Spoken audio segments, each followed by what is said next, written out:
નમસ્કાર મિત્રો. આજે સીધું ને સટમાં આપણી સાથે વરિષ્ઠ તંત્રી, વિશ્લેષક, ડેરડેવિલ પત્રકાર દિલીપ પટેલ જોડાયા છે. દિલીપભાઈ ગુજરાતના પ્રખર અભ્યાસી છે, એટલે આજે જે વાત કરવાની છે એ આવતીકાલના બજેટમાં નરેન્દ્ર મોદીએ પોતે આપેલા જે વાયદાઓ છે કેટલા અમલમાં આવે છે, અથવા તો નરેન્દ્ર મોદી જ્યારે મુખ્યમંત્રી હતા ત્યારે કેન્દ્ર સરકાર સમક્ષ એમણે જે રજૂઆતો કરી હતી એ રજૂઆતો પોતે કેટલી અમલમાં મૂકી રહ્યા છે એનો પણ આપણને અંદાજ મળશે. પણ આપણા દર્શકોમાં એમને રેડી રેકનર તરીકે, હું દિલીપભાઈને રેડી રેકનર પણ કહું છું, રેડી રેકનર તરીકે આપણી સમક્ષ દિલીપભાઈ છે.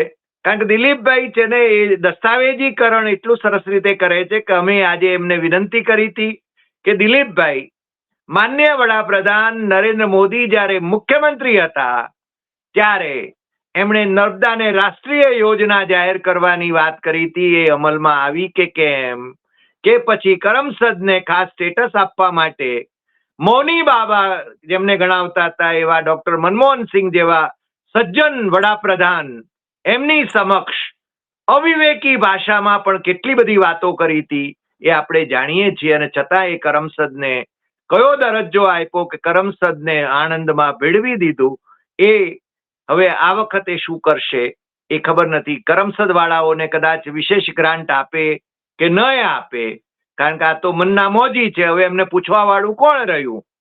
એટલે દિલીપભાઈ આપણી સાથે છે. દિલીપભાઈ તથ્યો સાથે વાત કરે છે, એટલે એ સરકારના ટીકાકાર ગણાઈ જાય તો પણ મને જરાય વાંધો નથી. સાચી વાત કેવી એ સરકારને છે ને સંભળાવવી જોઈએ. એના કાન જો બેરા હોય તો એ બેરા કાને એ અથડાય એ જરૂરી છે, એવું અમે માનીએ છીએ. દિલીપભાઈ, આપનું સીધું ને સટમાં સ્વાગત છે. અને આભાર હરિભાઈ, આપનો ખૂબ ખૂબ આભાર આપનો હરિભાઈ. તમે તમારા જે ચાહક વર્ગ છે તમારા ચેનલના, એ બહુ વ્યાપક પ્રમાણમાં છે અને લોકો રાહ જોતા હોય છે કે હરિભાઈનો વિડીયો ક્યારે આવે છે, કયો વિષય છે, શું છે, એને જાણવાની જબરજસ્ત ઇંતજારી હોય છે. તમે એના વિશે શું વિચારી રહ્યા છો અને તમે જે સાથે ગેસ્ટને જોડો છો એ પણ લોકો ઈચ્છતા હોય છે કે આજે શું નવું આવી રહ્યું છે. તો તમારી ચેનલમાં મને દિલીપભાઈ જો અમુક દિવસ સુધી ન જોડાય તો અમારા દર્શકો એની ઉઘરાણી પણ કરતા હોય છે. અચ્છા, એવું પણ છે એમ, મેસેજ પણ કરે? હા, કરે છે. હા, એ તમારા દિલીપભાઈ, ચેનલ લોકપ્રિયતા બતાવે છે. અચ્છા, તમે બે મુદ્દાની વાત કરી. એક તો એ કહ્યું કે નર્મદા યોજના રાષ્ટ્રીય યોજના જે માંગણી હતી, જાહેર કરવાની માંગણી હતી, કારણ કે જો એ રાષ્ટ્રીય યોજના જાહેર થાય તો ઘણા બધા એના જે હર્ડલ્સ હતા એ દૂર થઈ શકે એવું હતું. અને બીજું કે કેન્દ્ર સરકાર ની આખી યોજના બની જતી હતી, ગુજરાત સરકારે બહુ ઓછું એમાં ખર્ચ કરવાનું થતું હતું. તો આપણે જાણીએ છીએ કે જે 18-19 હજાર કરોડની જે યોજના હતી, આજે તો એનો કોઈ હિસાબ નથી કે ખરેખર એકચ્યુઅલ કેટલું ખર્ચ થયું છે. તો એ જે મોટો સૌથી ફાયદો એ થવાનો હતો ખર્ચમાં. અને બીજો કે જે અલગ અલગ રાજ્યો દ્વારા વાંધાઓ જે ઉઠાવવામાં આવતા હતા એમાં પણ ફાયદો થવાનો હતો. અને એટલા માટે રાષ્ટ્રીય યોજના જાહેર કરવાની માંગણી નરેન્દ્ર મોદી અને ભાજપની સરકારોએ વારંવાર કરી છે ગુજરાતમાંથી. પરંતુ આજ સુધી નરેન્દ્ર મોદી જયારે વડાપ્રધાન થયા ત્યારે આ બાબતે કોઈ જ એમણે રજૂઆત નથી કરી. એમણે પોતે પણ જયારે મુખ્યપ્રધાન હતા ત્યારે જે ગુજરાતના પડતર પ્રશ્નો અંગેની કેન્દ્ર સરકારમાં જે રજૂઆતો કરવામાં આવતી હોય છે એ પડતર પ્રશ્નોમાં પણ એક બાબત હતી. બીજું તમે વાત કરી કે સરદાર પટેલ સ્ટેડિયમ અને સરદાર પટેલનું જે કરમસદની જે વાત છે એને ખાસ દરજ્જો આપવાની માગણી જે હતી એના સંદર્ભમાં ત્યાં લોકો આંદોલન કરતા હતા. અને એ સમયે જીતુ વાઘાણી જયારે ભાજપના પ્રદેશ પ્રમુખ હતા ત્યારે ત્યાં ગયા હતા અને ત્યાં ખાતરી આપી હતી કે અમે કરમસદને વિશેષ દરજ્જો આપીશું, પરંતુ આજ સુધી આપી નથી. જો એ વિશેષ દરજ્જો મળ્યો હોત તો બીજા ઘણા બેનિફિટ્સ હતા, કેન્દ્ર સરકારની યોજનાઓ આવી અને સારું સ્મારક બને, આપણા સરદાર પટેલનું સારું સ્મારક બને અને પ્રવાસીઓ ત્યાં વધુ આવે, એ પ્રકારની બધી સુવિધાઓથી લઈને ઘણું બધું. તો આ બંને વચનો પરિપૂર્ણ કર્યા નથી એવું આપણે સ્પષ્ટપણે આજે કહી શકીએ છીએ. આમ તો આપણે જાણીએ છીએ કે જ્યારથી ભારતીય જનતા પાર્ટી સત્તા પર આવી 1995 થી લઈને બીજી વખત 1998માં, ત્યારથી જે કુલ પ્રશ્નો જે કેન્દ્ર સરકાર સમક્ષ જે રજૂઆત કરેલા, ભાઈ ગુજરાતને આ બાબતોની અમારે જરૂર છે, અમને અન્યાય થઈ રહ્યો છે, અમારે મદદની જરૂર છે, અમારે આ કરવા માંગીએ છીએ, એવા જે પ્રશ્નોની યાદી મોકલવામાં આવતી હતી એવી કુલ બધી થઈને 204 થાય છે. એમાંથી બહુ ભાગ્યે જ એવા છે કે જેનો અમલ નરેન્દ્ર મોદીએ વડાપ્રધાન થયા પછી આજે 11-12 વર્ષ પછી કર્યો હોય એવા બહુ ભાગ્યે એટલે આંગળીના વેઢે ગણી શકાય એટલા. તો બાકીના તો એનો કોઈ અમલ કર્યો નથી આપણા મોદી સાહેબે. હવે બજેટ આવી રહ્યું છે તો આપણે આશા રાખીએ કે ફરી એકવાર ગુજરાતના લોકોના ગાલ ઉપર થપ્પડ ન પડે એ જરૂરી છે. કારણ કે નરેન્દ્ર મોદીએ જ્યારે ગુજરાતમાં 2012માં મુખ્યપ્રધાન બનતી વખતે અને કેન્દ્ર સરકારમાં જે વડાપ્રધાન તરીકેનો જે પ્રચાર કરી રહ્યા હતા ત્યારે ગુજરાતમાં જે ટીવી જાહેર ખબરો બતાવવામાં આવતી હતી ગુજરાતના લોકો ઉપર, ગુજરાતના નાગરિકો ઉપર અને ગુજરાત ઉપર થપ્પડ, કેન્દ્ર સરકારની થપ્પડ, કેન્દ્ર સરકારનો અન્યાય, આ જાહેર ખબર બતાવવામાં આવતી હતી. તો આ દર બજેટમાં આપણે જાણીએ છીએ કે અત્યાર સુધીમાં જે 13 બજેટ 11 બજેટ જે આવી ગયા છે, 11-12 બજેટ, એમાં આજ સુધી ગુજરાતને જે કહી શકાય એવા મોટા બેનિફિટ્સ બહુ ઓછા આપ્યા છે. અને એટલા માટે આપણે એવું કહી શકીએ કે અન્યાય ઉપર અન્યાય થઈ રહ્યો છે. એક સૌથી મહત્વની માંગણી હતી ગુજરાતમાં કે Gujarat Indian institute of science એજ્યુકેશનની સ્થાપના કરવા માટેની માંગણી કરી હતી. જખૌ બંદરના વિકાસ માટે ફંડ આપીને કેન્દ્ર સરકાર મદદ કરે એવી વાત કરી હતી. પરંતુ આજે જખૌ બંદરની હાલત એવી છે હરિભાઈ, આજે મદદ તો બાજુ પર રહી પણ જખૌ બંદર ઉપર મેં 2-3 દિવસ પહેલા ત્યાંના સ્થાનિક લોકો સાથેનો એક રિપોર્ટ મેં તૈયાર કરેલો, ટીવી રિપોર્ટ હતો. તો ત્યાંના લોકો એવું કહે છે કે અહીંયા અમે જે પેલા માછલી મળતી હતી એના પ્રમાણમાં અત્યારે માછલીનો છેલ્લા 10 વર્ષમાં 50% ઘટાડો થયો છે. એની પાછળના 2 કારણો આપતા હતા. એક તો માછીમાર જે ટ્રોલર બહારના જે લોકો આવે છે માછીમારી કરે એ નાની માછલીઓ કે જે બચ્ચા હોય છે એ પણ પકડાઈ જાય છે. અને બીજું એમણે એ વાત કરી હતી કે પ્રદૂષણ, દરિયાનું પ્રદૂષણ અને મીઠું પાણી, જે મીઠાના અગરો જે છે એ ખારું પાણી છોડે છે. આ 2-4 કારણો આપ્યા હતા. અને કે અમે બરબાદ થઈ ગયા છે, અમારો ધંધો બિલકુલ રહ્યો નથી, આવી એની વાત હતી. તો જખૌ બંદરનું શું થયું? ઇન્ડિયન ઇન્ફોર્મેશન ટેકનોલોજી એકેડેમીની વાત હતી, શું થયું? આજે કશું નથી. ગુજરાતને વર્લ્ડ ક્લાસ યુનિવર્સિટી આપવાની માંગણી કરવી હતી, શું થયું? આજે સવાલ એ છે, યુનિવર્સિટીની બાજુ રહી, શાળાઓ બંધ કરી દીધી છે. અત્યારે શાળાઓમાં પૂરતા શિક્ષકો નથી અને ચારે બાજુ શિક્ષણમાં અરાજકતા જોવા મળી રહી છે, શિક્ષણમાં અંધકાર જોવા મળી રહ્યો છે. બાળકો શાળા છોડીને જઈ રહ્યા છે, મોટા પ્રમાણમાં જઈ રહ્યા છે. જે શાળામાં ભણીને કોલેજમાં જતા હોય એવા માત્ર ને માત્ર 21% લોકો છે કોલેજમાં જનારાઓ. તો આજે આવી હાલત કરી નાખી હતી અને ગુજરાતમાં વર્લ્ડ ક્લાસ યુનિવર્સિટીની વાતો કરતા હતા. તો આ બધી ઘણી બધી બાબતો છે. આવી હરિભાઈ પારાવાર ગણાવી શકાય એવું છે.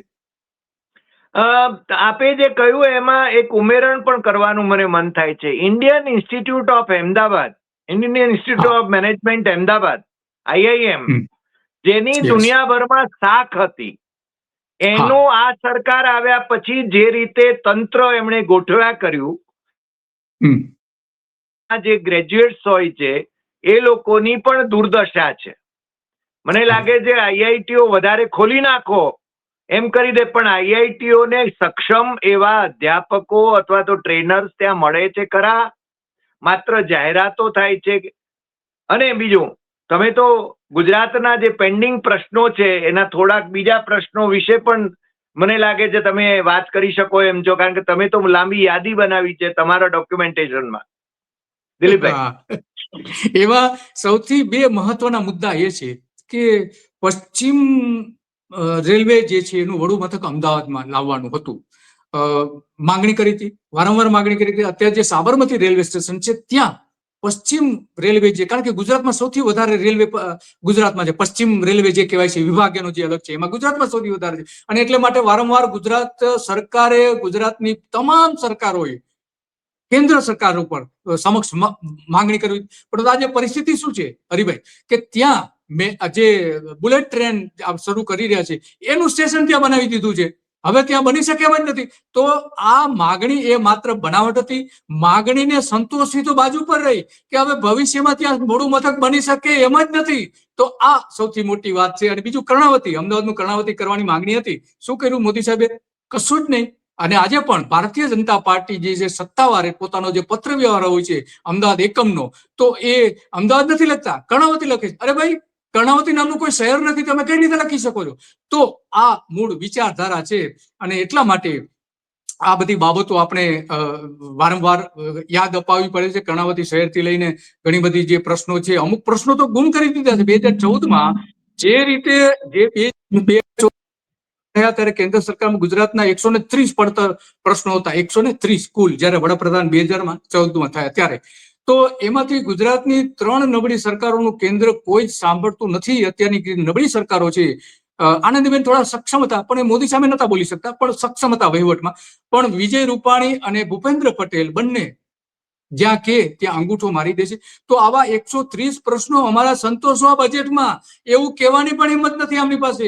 નથી બીજી કોઈ સંસ્થા. ગુજરાત વેપારી મહામંડળ, જેને આપણે ગુજરાત ચેમ્બર ઓફ કોમર્સ કહીએ છીએ, એ દર વર્ષે બજેટ પહેલા કે ગુજરાતને શું જરૂર છે એનું એક પત્ર કેન્દ્ર સરકારને લખતા હતા, કે રાજ્ય સરકારને આપતા હતા, કે ભાઈ ગુજરાતમાં વેપારની પ્રગતિ માટે આ કરવાની જરૂર છે. એ બધું જ બંધ થઈ ગયું છે. જે લોકો માગણી કરતા હતા એ માગણીઓ કરાવવાનું પણ બંધ કરાવી દેવામાં આવ્યું છે.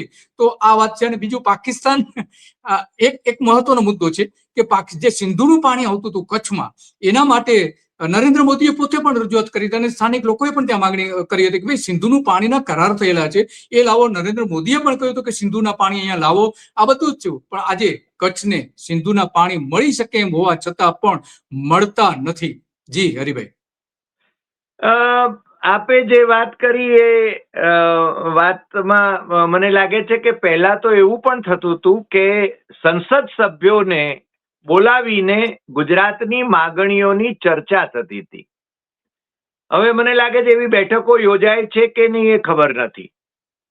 બીજું, આપે ઉલ્લેખ કર્યો વેપારી મહામંડળનો, chamber of commerce, Gujarat chamber of commerce. ક્યારેક કસ્તુરભાઈ લાલભાઈ જેવા એના કર્ણધાર હતા, ગુજરાત ચેમ્બર ઓફ કોમર્સના કર્ણધાર હતા. અત્યારે તો કેવા વામણાઓ ત્યાં આગળ છે ને પ્રમુખ પદે બેસે છે, જેમના નામે આપણે તો નથી સાંભળતા.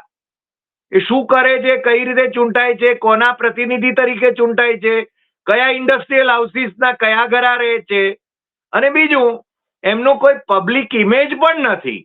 મને લાગે છે કે છેલ્લે જયકૃષ્ણ હરિવલ્લભદાસ કે એવાનું કંઈક ચલણ હતું, કારણ કે માધવસિંહ સાથેના એમના સંબંધોને કારણે, અથવા તો બીજા થોડા ઘણાનું.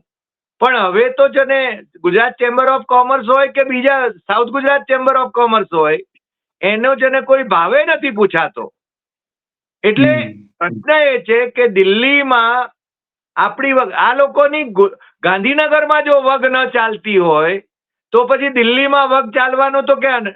અને બીજું, મોસાળમાં માં પીરસે એવી રીતે છે ને આપણને કહેવામાં આવે છે, ડાયલોગ ડિલિવરી કરવામાં આવે છે. પરંતુ જ્યારે ફાળવણી કરવાની આવે, આ ખેડૂતોને જે નુકસાન થયું એના વિશે તમે તો સવિશેષ જાણો કે એમાં છે ને ભારત સરકારે કેટલી મદદ કરી, અથવા તો રાજ્ય સરકારે કયું પેકેજ આપ્યું, દિલીપભાઈ? હા, વાત સાચી છે, બિલકુલ ઝીરો. અને ખરેખર તો એટલું મોટું નુકસાન હતું હરિભાઈ કે ખેડૂતોને કેન્દ્ર સરકારે મદદ કરવી જોઈતી હતી. નરેન્દ્ર મોદીનું પોતાનું હોમ સ્ટેટ છે, ભલે અહીંથી ચૂંટાતા નથી, એમને ગુજરાતને તો તડછોડી દીધું છે, અત્યારે બનારસ જઈને ચૂંટાય છે, છતાં પણ એ વારંવાર ગુજરાત આવે છે. પરંતુ આ જે અતિવૃષ્ટિ થઈ ત્યાર પછી નરેન્દ્ર મોદી 3 વખત આવીને ગયા, પરંતુ એમાં એક પણ વખત ખેડૂતો અંગે એમણે વાત કરી નથી. ખેડૂતોને ખેતરોમાં જઈને તેની ખબર પૂછી નથી કે શું તકલીફ છે, હું શું તમને મદદ કરી શકું એમ છું, એ ગયા નથી. સામાન્ય રીતે વિમાન અને હેલિકોપ્ટર દ્વારા ઉપરથી હવાઈ નિરીક્ષણ કરીને હવાઈ સર્વેક્ષણ કર્યું વડાપ્રધાને, એવા બધા સમાચારો અગાઉ આવતા હતા. એ આ વખતે પણ નથી આવ્યું. એટલે તમારી વાત સાચી છે, એમાં જે સાચા અર્થમાં મદદ થવી જોઈએ, કારણ કે ઓછામાં ઓછું 1 લાખ કરોડ રૂપિયાનું નુકસાન ખેડૂતોને થયું છે, 1 લાખ કરોડ રૂપિયાનું. આ ઉપરા પર જે 7 થી 8 કમોસમી વરસાદ થયા છે એક જ વર્ષમાં, એના કારણે. પરંતુ મદદ શું કરે છે કે ભાઈ અમે પેકેજ આપીએ, 10,000 કરોડ રૂપિયા આપે. ખરેખર જાય છે કેટલા? ખેડૂતો પાસે 5,000 કરોડ પણ નથી જતા. તો આ સૌથી મોટો અન્યાય મારી દ્રષ્ટિએ ખેડૂતો માટેનો છે. બીજા ઘણા બધા અન્યાય થઈ રહ્યા. અત્યારે અન્યાય આપણે જોઈ રહ્યા છે કે ત્યારે વીજળીના, સસ્તી વીજળી, ગેસ, કોલસો, વીજળીના ઉત્પાદન માટે માગણી વારંવાર નરેન્દ્ર મોદીની સરકાર, સૌરભ પટેલ કરતા હતા. પણ આજે વીજળી લઈ જવા માટે જે અત્યાચારો ખેડૂતો ઉપર થઈ રહ્યા છે, ખેડૂતોના ખેતરમાં બળજબરી પૂર્વક એના વીજ થાંભલાઓ નાખી દેવામાં આવે છે, એના તાર નાખી દેવામાં આવે છે, ખેડૂતો માગે છે એટલું વળતર પણ આપવામાં નથી આવતું, તમામ કાયદાઓનો ભંગ કરીને એમાં વીજ પોલ નાખવામાં આવી રહ્યા છે. તો ક્યાં તમારી માંગણીઓ હતી કે ગુજરાતને કોલસામાં અન્યાય થઈ રહ્યો છે, ગુજરાતને ગેસ ફાળવણીમાં અન્યાય થઈ રહ્યો છે, વીજળી ફાળવણીમાં અન્યાય થઈ રહ્યો છે? તો એ બધા મુદ્દા ક્યાં ગયા તમારે? માત્ર ને માત્ર સત્તા મેળવવા માટે, લોકોને લોભાવવા માટે આ બધી વાતો થતી હતી. હવે બધું ગાજર બંધ થઈ ગયું. ગાજર લટકાવાય છે. અને બીજું આપે કહ્યું એમ ખેડૂતોના પ્રશ્ને છે ને, ધારો કે ખેડૂતો આંદોલન કરી રહ્યા હતા ત્યારે ભારતીય જનતા પાર્ટીની સહોદર એવી ભારતીય કિસાન સંઘ નામની સંસ્થાએ એમાં છે ને ઘૂસીને આ આંદોલનનો ફુગ્ગો છે ને ફોડી નાખ્યો. અપાવ્યું કઈ નહીં, પણ જે આંદોલન જે ક્લાઇમેક્સ ઉપર હતું એ ક્લાઇમેક્સને છે ને ખતમ કરી નાખ્યું. એ તો મને લાગે સેટિંગ બધું છે ને એ ગાંધીનગરમાં જ થતું હશે. અને બીજું એ છે કે હું તો એટલે સુધી કહીશ કે ગુજરાતના ખેડૂતોને ભારત સરકાર કે ગાંધીનગરની સરકાર સામે કોઈ જ વાંધો નથી. એમને લીલા લહેર છે.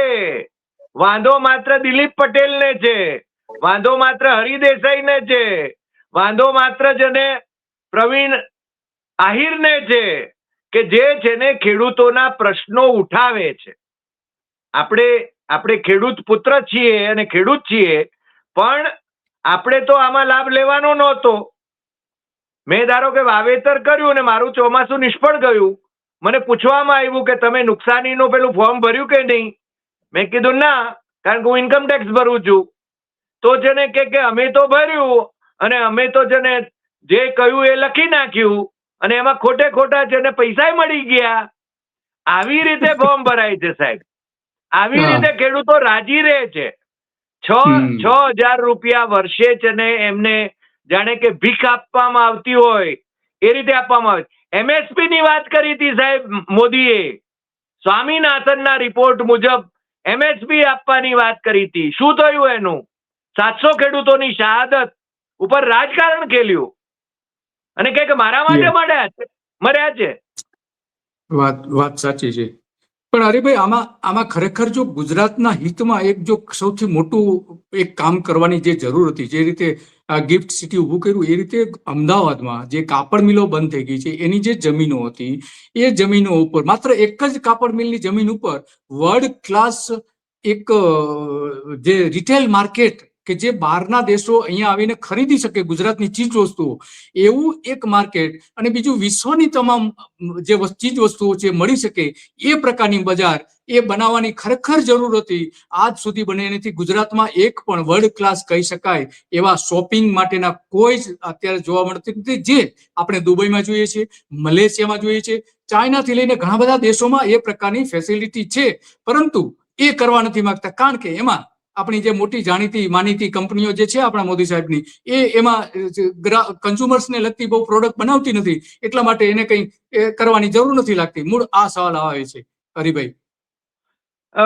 દિલીપભાઈ, મને લાગે છે ગુજરાતના માનનીય વડાપ્રધાન, આમ તો ગુજરાતના જ વડાપ્રધાન છે, મારા તાલુકાના જ વડનગરના જ વડાપ્રધાન છે. હવે તો વડનગર શંકરસિંહ વાઘેલાના પ્રતાપે અલગ તાલુકો થઈ ગયો ખેરાળુથી, અને સતલાસના અલગ તાલુકો થઈ ગયો.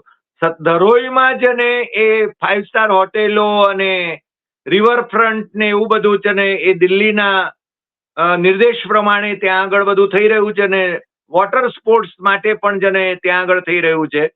પણ ખેડૂતોના મુદ્દે જો એવા ખેડૂતોના મુદ્દે છે ને કંઈ કામ કરવાનું હોય તો એ નથી કરતા. પણ હું તો ફરીને પાછું એ જ કહું છું, ગુજરાતના ખેડૂતોને જાણે કે કંઈ પડી જ નથી. અને ગુજરાતના જે ખેડૂત નેતાઓ છે એ કદાચ સેટિંગમાં પડ્યા છે સાહેબ. હું તો એટલે સુધી કહીશ કે સેટિંગ કરે છે એમને છે ને. અને બીજું, આમાં સત્તાધારી પક્ષ અને વિપક્ષના લોકો મળીને ખેડૂતોના હિત વિરુદ્ધનું કામ કરે છે. એ તમે જોયું, આ વીજળીના પેલા નાખી રહ્યા છે થાંભલાઓ ખેડૂતોની જમીનમાં અને પોલીસનો દુરુપયોગ કરી રહ્યા છે એમાં. એટલે મને લાગે છે કે અન્યાય કરવો અને અન્યાય સહન કરવો એ ગુજરાતીઓને કોઠે પડી ગયું છે. પણ ગાંધીજીએ તો કહ્યું હતું કે અન્યાય કરવો કે અન્યાય સહન કરવો, આ બંને ચીજો છે ને આપણે ન જ કરવી જોઈએ. પણ ગુજરાતી પ્રજાના જીન્સમાં હવે બિચારા બાપડા થઈ જવાની આખી માનસિકતા આવી છે અને મોદી શાહની નો જય જયકાર કરે છે. એટલે હવે એમનું ત્યાં કોઈ સાંભળવાનું નથી, કારણ કે દે આર ટેકન ફોર ગ્રેન્ટેડ. તમને નથી લાગતું કે ગુજરાતી પ્રજાને એ લોકો ટેકન ફોર ગ્રેન્ટેડ કે ગુજરાત તો આપણું જ છે ને, એમ કે વાત સાચી છે, ગુજરાત તો આપણું છે ને. એટલા માટે તો આ નર્મદા યોજના બનાવી હરિભાઈ, એમાં પીવાના પાણીની એક સારામાં સારી વ્યવસ્થા ઉભી કરી, એમાં કોઈ સવાલ નથી. ભલે 60% લોકોને શુદ્ધ પીવાનું પાણી ન મળતું આજે પણ ગુજરાતમાં, પણ પીવાનું પાણી પહોંચાડ્યું છે. શુદ્ધ પહોંચાડ્યું કે નથી પહોંચાડ્યું એ ગુજરાતના લોકો માટે બહુ મહત્વનું નથી લાગતું, કારણ કે નહીતર એ પાણી પીવે જ નહીં. પણ જે એમને કરવું જોઈતું હતું એ વાસ્તવમાં ખેડૂતો માટે નર્મદા યોજનાઓની જે માઇક્રો કેનાલો બનાવવાની જરૂર હતી, પાઇપલાઇન દ્વારા જે ખેતર સુધી પાણી પહોંચાડવાની જરૂર હતી, એ આજ સુધી કર્યું નથી. એટલે મારી દ્રષ્ટિએ એ ભલે સરકાર એવું કહેતી હોય કે 18 લાખ હેક્ટરમાં સિંચાઈ અમે કરવાના હતા, એમાં 12 લાખ સિંચાઈ કરી રહી છે, બાકી તમે 6 લાખ તો નથી જ કરી રહ્યા. એનો મતલબ એ થયો. પણ નરેન્દ્ર મોદીએ વચ્ચે એવું કહ્યું હતું કે આમાં ઓછામાં ઓછા અમે 35 લાખ હેક્ટર સિંચાઈ કરી શકીએ એમ છીએ સ્પ્રિંકલર દ્વારા, ટપક સિંચાઈ પદ્ધતિ દ્વારા. તો એના બદલે અત્યારે મારી દ્રષ્ટિએ માત્ર ને માત્ર 5 લાખ હેક્ટર થી વધારે સિંચાઈ થતી નથી, અને એ પણ એક જ વખત, 2 વખત નહીં. તો આવા ખેડૂતોના તો પારાવાર પ્રશ્નો છે કે જે આપણે વર્ણવી ન શકીએ, એટલા બધા પ્રશ્નો છે. બીજો પ્રશ્ન સૌથી આપણા બોર્ડર સિક્યુરિટીનો છે કે ગુજરાતની સરહદો સલામત રહે એ માટેનો છે. તો ત્યાં શું થઈ રહ્યું છે? આપણા માછીમારોને પાકિસ્તાન પકડી જાય છે, હવે છોડતી નથી. જ્યારથી પાકિસ્તાન ઉપર આપણે એટેક કર્યો અને પાકિસ્તાને થોડું ઘણું એની સામેનું જે કંઈ એને કરવાનું હતું એ કર્યું, ત્યારથી પાકિસ્તાન સાથેના આપણા રાજદ્વારી સંબંધો ખતમ થઈ ગયા છે. એની સૌથી મોટી જો કોઈ અસર થઈ હોય તો ગુજરાતને થઈ છે, કારણ કે ગુજરાતના માછીમારો ત્યાર પછી જેલમાંથી મુક્ત થયા નથી. આજે પણ નરેન્દ્ર મોદીના શાસનમાં પાકિસ્તાનમાંથી માછીમારોને પકડી જવામાં આવે છે. એ અંગે વારંવાર રજૂઆતો કરી હતી. નરેન્દ્ર મોદીની સરકાર હતી ત્યારે, ગુજરાતમાં સરકાર હતી ત્યારે, અને આજે એનાથી વિપરીત પરિસ્થિતિ આવીને ઉભી રહી છે. કચ્છની સરહદે ફેન્સિંગ વાડ બનાવવાની હતી, ડ્રગ્સ ના આવે એ માટેના વારંવારના માગણી કરવામાં આવી હતી. શું થઈ રહ્યું છે અત્યારે? કોઈ જોવા, મરીન ઇમિગ્રેશન ચેકપોસ્ટો બનાવવાની હતી, આજે પણ એ જોવા મળતું નથી. જે પોલીસ ચેકપોસ્ટ બનાવી છે, મરીન પોલીસ ચેકપોસ્ટ, તો એની પાસે પૂરતા સાધનો નથી. એ દરિયામાં જઈને સ્પીડ બોટથી પેટ્રોલિંગ કરી શકે એવી સ્થિતિ નથી મોટાભાગના પોલીસ સ્ટેશન્સની. તો આવી હાલત છે, અને એ જે પોલીસ સ્ટેશન્સ છે માછીમારોને કડક કરી રહ્યા છે. તો આવા ઘણા બધા બાબતો છે, અને આપણે જે વર્ણવીએ એટલા ઓછા છે હરિભાઈ. આમાં સવાલ એ છે, વિમાની મથક, આંતરરાષ્ટ્રીય વિમાની મથક જે અમદાવાદનું જે છે, હવે તો અદાણીને આપી દીધું છે. ત્યારે માગણી એવી કરી હતી કે અહીંથી તાજા ફળ અને શાકભાજી અને પ્રોસેસ ફૂડ અને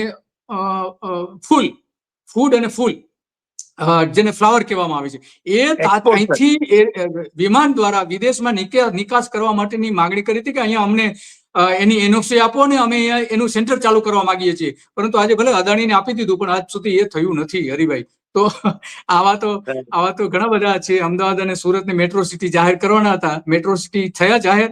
સવાલ આવીને એવું છે. તો આ બધા પ્રશ્નો છે. હજીરા કોસ્ટ ગાર્ડ જે છે તેની પાસે નથી. ટાટા નેનો જે બનવાની હતી, મોદી સાહેબે કહ્યું હતું ટાટા નેનોની અમે વિદેશમાં નિકાસ કરીશું. શું થયું આજે? 2.5 લાખ માત્ર બનાવે.